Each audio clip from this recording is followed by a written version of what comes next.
Assalamualaikum warahmatullahi wabarakatuh.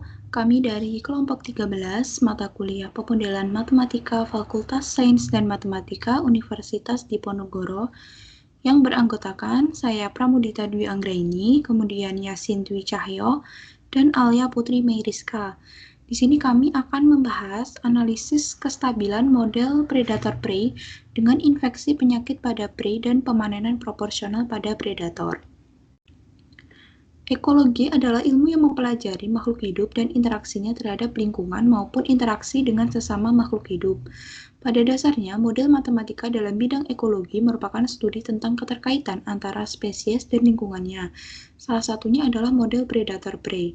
Di dalam model Lotka-Volterra yang diusulkan oleh Volterra pada tahun 1926 yang mendeskripsikan predator-prey dalam kasus yang paling sederhana. Kemudian, Gauss mengembangkan model Lotka-Volterra. Pada model Gauss tersebut, laju pertumbuhan diasumsikan bertumbuh secara logistik dan pertumbuhan predator bertumbuh secara eksponensial. Nah, selain model ekologi, masalah epidemiologi merupakan salah satu topik hangat dalam pemodelan matematika. Model matematika dalam epidemiologi salah satunya adalah model SI, yaitu model susceptible dan infected. Model ini mengasumsikan bahwa populasi yang telah terinfeksi tidak akan kembali rentan atau sembuh. Modifikasi yang dilakukan pada penelitian ini yaitu menggunakan model predator-prey tipe Gauss dan model epidemiologi bertipe SI yang mengasumsikan terjadinya penyebaran penyakit pada kompartemen prey sehingga prey terbagi menjadi kompartemen populasi prey rentan dan prey terinfeksi dengan menambahkan fungsi pemanenan pada persamaan dalam kompartemen predator. Hal ini bertujuan untuk mempertahankan keberlangsungan prey di alam dengan menjaga atau mengontrol jumlah predator dengan pemanenan proporsional atau bergantung pada jumlah predator yang tersedia. Eksistensi dan kestabilan dari model sangat bergantung pada besarnya pemanenan yang dilakukan. Nah, fungsi respon digunakan untuk menunjukkan perilaku pemangsaan predator terhadap prey. Asumsi-asumsi yang digunakan dalam model ini yaitu yang pertama, dengan adanya penyakit pada prey, menyebabkan prey terbagi atas dua kompartemen, yaitu kompartemen rentan atau XS dan kompartemen terinfeksi atau XI, di mana prey terinfeksi tidak dapat kembali menjadi rentan. Kemudian yang kedua, populasi prey rentan tumbuh secara logistik dengan laju pertumbuhan intrinsik R dan daya dukung lingkungan K. Kemudian predator diasumsikan berinteraksi dengan prey rentan dan prey terinfeksi mengikuti fungsi respon Holding tipe 2. Kemudian yang keempat, laju penyebaran penyakit antara prey rentan dan prey terinfeksi terjadi secara bilinier, sebesar beta. Kemudian yang kelima, adanya kematian alami pada populasi prey terinfeksi dan predator. Kemudian yang keenam, pemanenan terhadap predator terjadi secara proporsional sebesar H. Kemudian yang terakhir, tidak ada migrasi dalam populasi prey maupun predator. Dari asumsi tadi, dapat dirumuskan model predator-prey dengan prey terinfeksi dan pemanenan pada predator. Yang pertama itu perubahan prey rentan terhadap waktu T atau DXS-DT yang sama dengan RXS dikali 1 min XS ditambah XI dibagi K dikurangi M1 XSY dikurangi beta XSXI. Kemudian perubahan prey terinfeksi terhadap waktu T atau DXI-DT itu sama dengan beta XSXI dikurangi alpha XI dikurangi M2 XIY. Kemudian untuk perubahan predator terhadap waktu T atau DY-DT itu sama dengan B1 XSY ditambah B2 XIY dikurangi delta Y dikurangi HY, di mana XS T itu sama dengan prey rentan, XIT itu prey terinfeksi, YT itu predator dengan parameter R yaitu laju pertumbuhan intrinsik prey rentan, K itu daya dukung lingkungan, beta itu laju perpindahan kompartemen prey rentan ke prey terinfeksi, M1 yaitu koefisien konversi prey rentan akibat interaksi predator dengan prey rentan, kemudian M2 itu koefisien konversi prey terinfeksi akibat interaksi prey terinfeksi dengan predator, kemudian alfa kematian alami pada prey terinfeksi, B1 koefisien konversi pertumbuhan predator akibat interaksi dengan prey rentan, B2 Koefisien konversi pertumbuhan predator akibat interaksi dengan prey terinfeksi. Delta itu kematian alami predator, H itu pemanenan predator secara proporsional. Nah, selanjutnya hasil dan pembahasan akan dilanjutkan oleh teman saya. Baik, saya akan melanjutkan mengenai hasil dan pembahasan yang diperoleh dalam artikel yang kami pilih. Yang pertama, pada model ini didefinisikan himpunan R3+ sebagai ruang solusi yang memenuhi semua variabel bernilai non-negatif. Hal ini sudah sesuai dengan sifat biologis dari suatu populasi. Kemudian, untuk menentukan titik kesetimbangannya, kita dapat menyelesaikan sistem persamaan diferensial sedemikian sehingga setiap laju perubahannya ini bernilai sama dengan 0. Seperti itu. Kemudian, didapatkan bahwa terdapat 5 titik kesetimbangan. Yang pertama, titik E0, di mana titik ini menunjukkan kepunahan dari seluruh populasinya. Di sini ada E0 sama dengan 0 semua, yang mana seluruh populasinya itu tidak ada atau dalam hal ini punah. Kemudian titik E1-nya di situ hanya ada prey rentan yang eksis, sementara prey terinfeksi dan predatornya mengalami kepunahan. Yang nomor 3 atau E2-nya itu menggambarkan eksistensi prey rentan dan predator, sementara prey terinfeksinya punah. Kemudian untuk yang keempat ada E3, prey rentan dan prey terinfeksinya eksis, namun predatornya tidak ada atau punah. Yang kelima itu menunjukkan bahwa eksistensi seluruh populasi. Di situ E4-nya itu semua tidak nol. Sehingga maknanya adalah setiap populasinya dari semuanya itu ada. Seperti itu.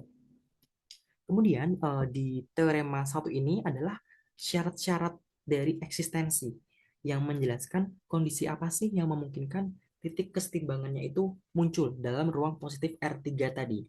Sebagai contoh, untuk E2 itu akan eksis jika tingkat pemanenan predator H tidak terlalu besar, sehingga predator masih memiliki cukup prey untuk bertahan hidup.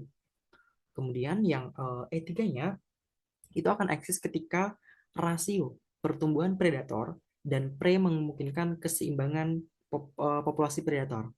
Kemudian untuk E4-nya itu eksistensi ketika nilai XS star-nya berada dalam ruang tertentu. Pada kasus ini ruang tertentu yang dimaksud adalah ini di antara alfa beta sama yang ini. Seperti itu.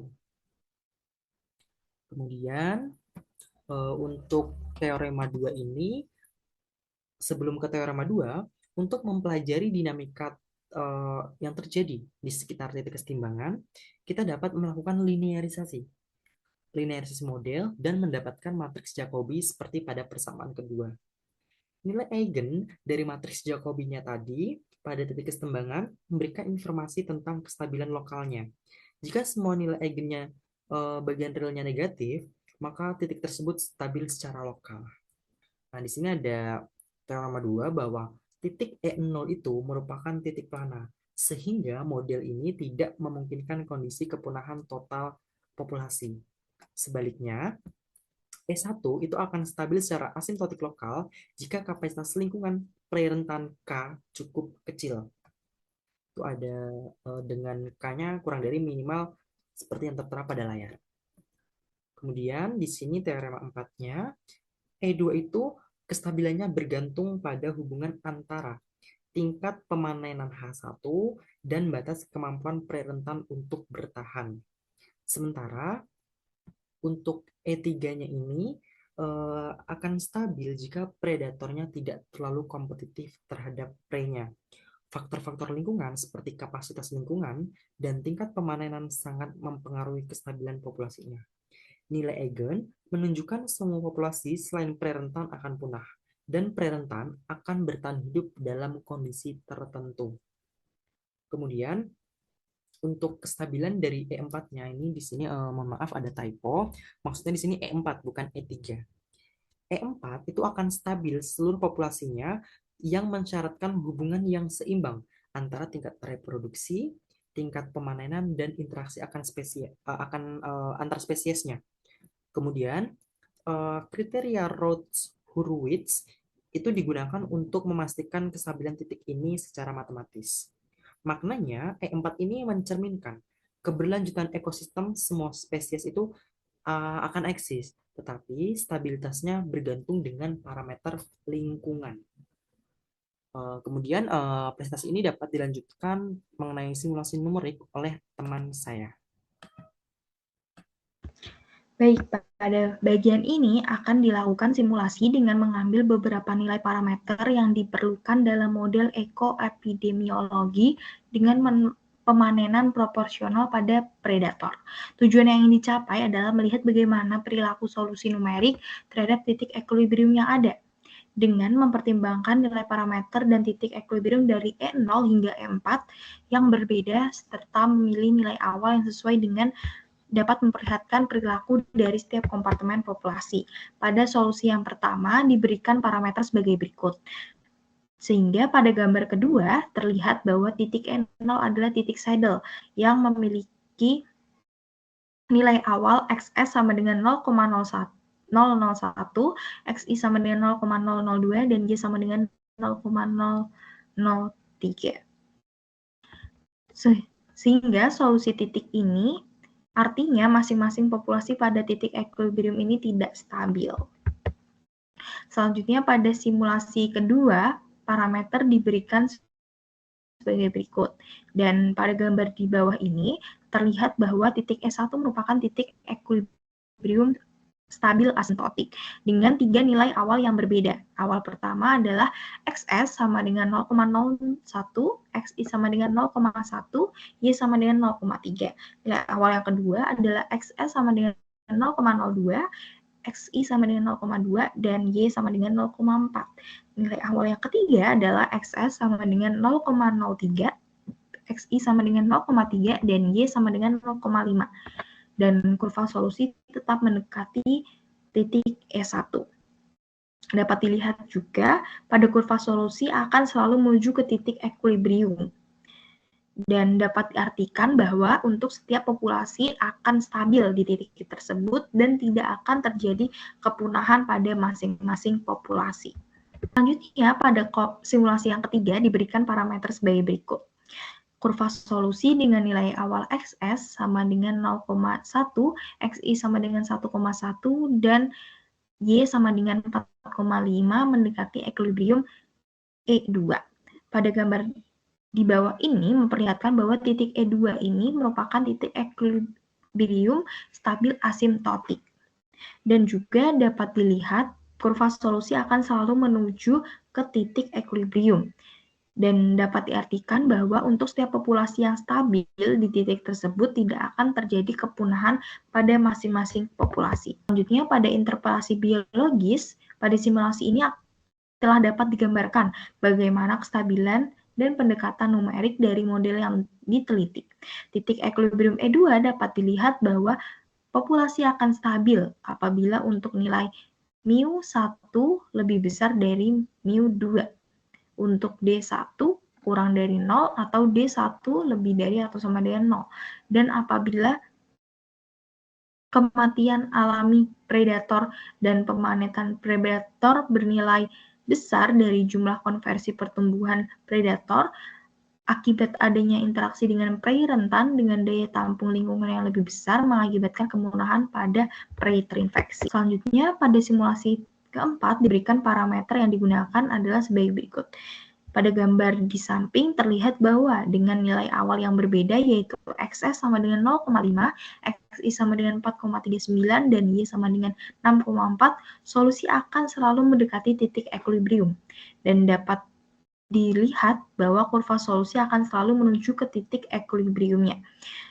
Seperti pada rujukan teori, dapat diartikan bahwa untuk setiap populasi akan stabil di titik tersebut dan tidak akan terjadi kepunahan pada masing-masing populasi. Selanjutnya, pada simulasi kelima, diberikan parameter sebagai berikut. Titik interior dari model ini adalah titik yang stabil asimptotik.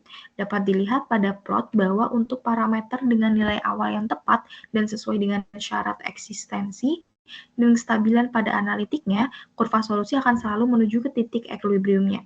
Seperti pada rujukan teori, titik equilibrium merupakan titik tetap, yang artinya jika kurva solusi mendekati atau bergerak menuju titik, dapat diartikan bahwa setiap populasi akan stabil di titik tersebut dan tidak akan terjadi kepunahan pada masing-masing populasi. Sehingga dapat disimpulkan dari hasil penelitian pada bab sebelumnya, 1. Model matematika yang dihasilkan berupa sistem persamaan diferensial nonlinear seperti yang ditunjukkan pada persamaan 1. Berdasarkan model matematika, terdapat 5 titik equilibrium dari hasil analisis. Dilakukan titik equilibrium E0 merupakan titik yang tidak stabil, sedangkan E1 hingga E4 adalah titik yang stabil dengan beberapa syarat kestabilan. Yang ketiga adalah berdasarkan simulasi numerik dapat dilihat bahwa titik E0 merupakan titik yang tidak stabil bertipe saddle dan titik E1 hingga E4 adalah titik stabil bertipe asymptotik lokal. Pada kondisi-kondisi tertentu, masing-masing populasi akan saling berpengaruh jumlahnya, seperti adanya kepunahan prei terinfeksi apabila jumlah pemanenan dan kematian alami predator lebih tinggi dari laju konversi pertumbuhan predator akibat interaksi dengan prei rentan.